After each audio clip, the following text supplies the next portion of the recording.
months ago or July this year, kumuha ko ng maxi scooter, Kymco X-Town.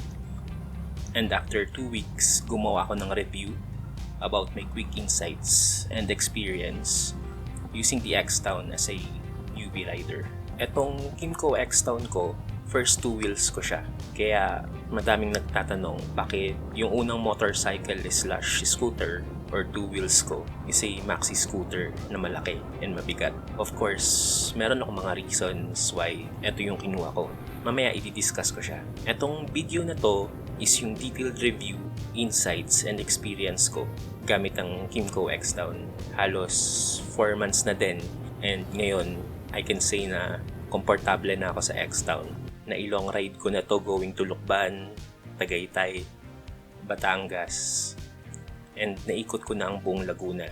Na-experience ko na din siya sa matinding traffic, maluwag na kalsada, uphill, downhill, rough roads, mainit, and maulan na weather.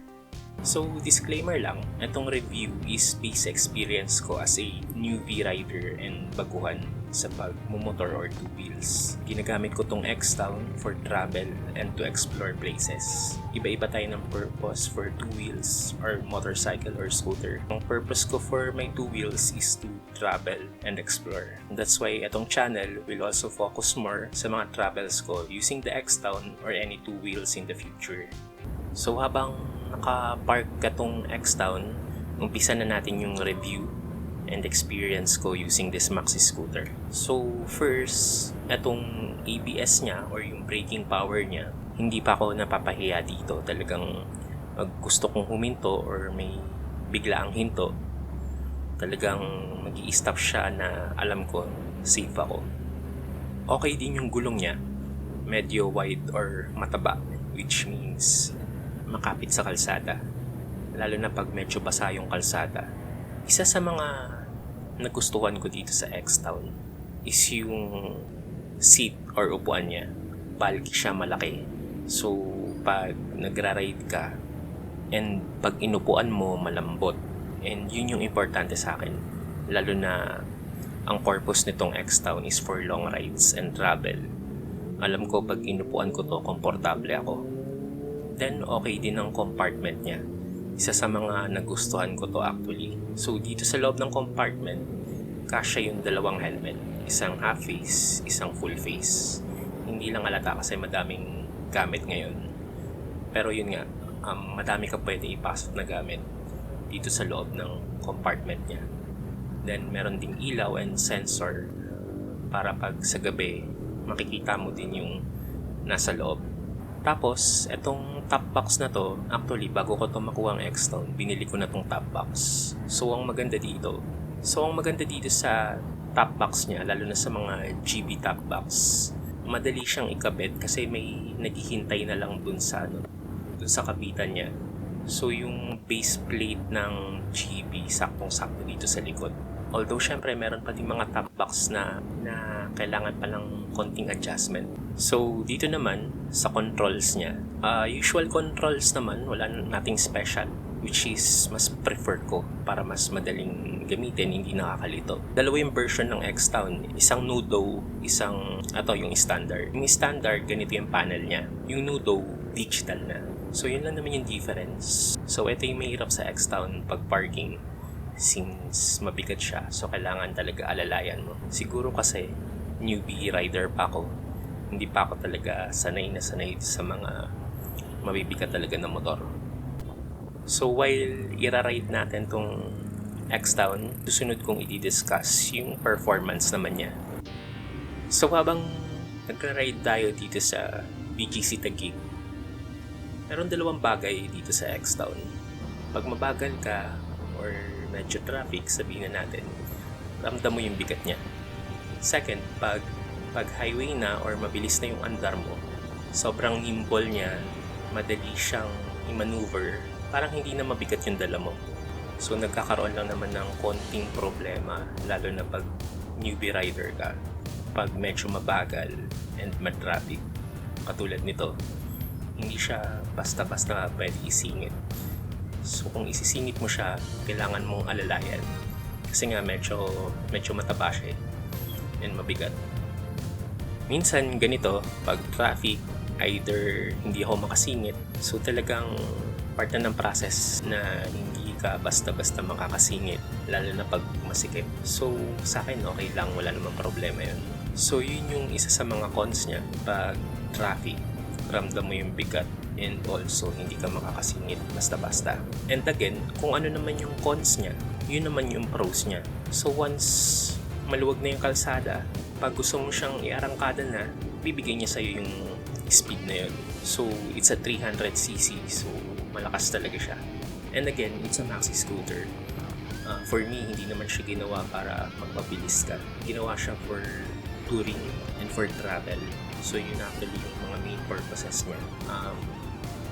Komportable ka sa long ride. You have enough power dahil 300cc ka. Plus malaki siya. So knowing na malaki yung maxi scooter mo, you have that feeling na safe ka. When it comes to turning radius, madali naman siya i-maneuver kahit malaki siya. So tulad nito, madali lang naman din U-turn. So next, pag-usapan naman natin yung gas consumption niya. For me, matipid na siya para sa akin. I think pag city riding lang, nasa 22 to 24 kpl.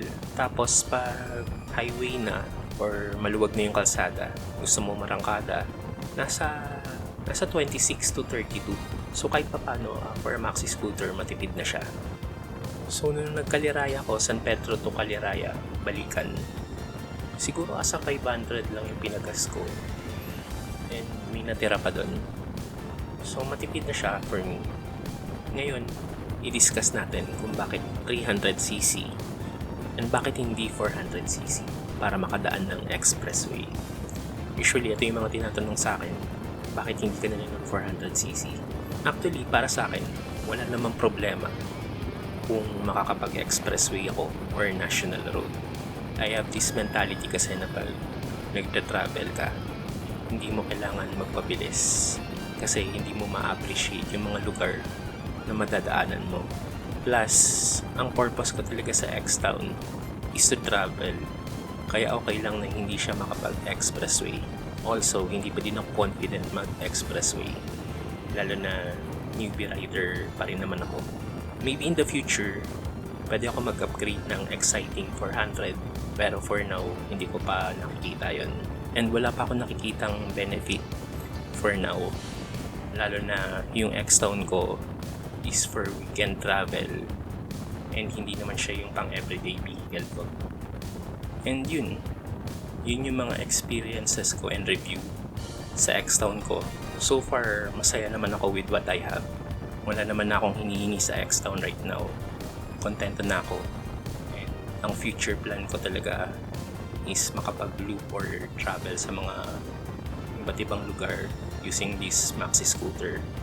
And maybe in the future with my loved one, since right now hindi pa ako confident sa back ride, maybe mga sa susunod na months pwede na ako mag back ride.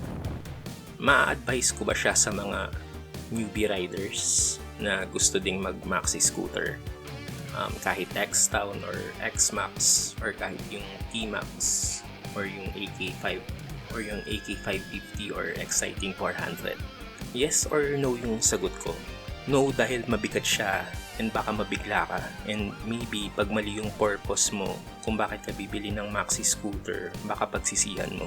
And yes, kasi if tama yung purpose mo, like sa akin for travel purposes and other things, plus meron kang pasensya to learn and practice riding a heavy maxi scooter like this, then darating yung time na magiging comfortable ka using this maxi scooter. So at the end of the day, it's not about the speed, the specs, it's about the purpose. And yun muna, until sa susunod na travel video ko,